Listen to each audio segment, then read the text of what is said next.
الذي يريد النجاة ويريد الأجر والثواب يقتصر على ما شرعه الله سبحانه وتعالى، ولا يلتفت لما يقوله الناس من غير برهان ومن غير دليل.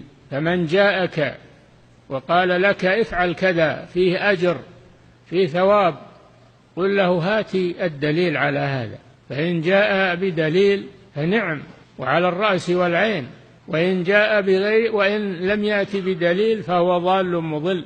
فعلينا أن نتنبه لهذا خصوصا وأننا في زمان تروج فيه البدع بكثرة، مع غلبة الجهل في الناس ومع رغبة كثير من الناس في الخير وحبهم للأجر، يستغلون هذا مع غفلة كثير من العلماء فيدسون على الناس هذه السموم، لا سيما في هذه الوسائل المستحدثة، الإنترنت، الجوال، المواقع، يدسون على الناس هذه الشرور، يرسلون رسائل الجوالات افعلوا كذا، صوموا كذا، صلوا كذا، ويرغبون في هذا، ويقولون من يفعل هذا فله أجر ومن تركه فعليه وعيد، يرتبون أنواعا من الوعيد والتخويف على من لم يفعل بما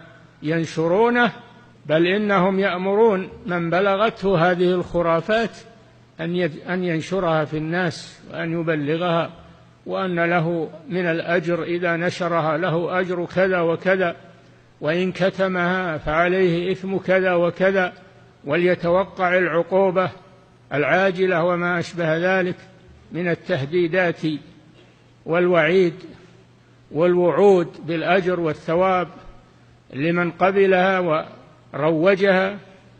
هكذا يفعلون، فاحذروهم. لا تقبلوا من أحد أي عبادة أو أي فعل يرجى به الثواب إلا بدليل من الكتاب والسنة. يذكرون أحاديث مكذوبة يرغبون بها الناس، أو يضعون هم أحاديث يرغبون بها الناس، فاحذروا عباد الله. قد قال صلى الله عليه وسلم: من كذب علي متعمدا فليتبوأ مقعده من النار. لكن هؤلاء استزلهم الشيطان فأغواهم وأغراهم، وصاروا يحبون أن يتبعهم الناس وأن يغيروا دين الناس. فاحذروا منهم واحذروا من هذه الوسائل وما ينشر فيها، ولا تقبلوا منها شيئا إلا بعد أن تسألوا عنه أهل العلم إن كنتم لا تعلمون، أو إن كنتم تعلمون فاعرضوه على الكتاب والسنة.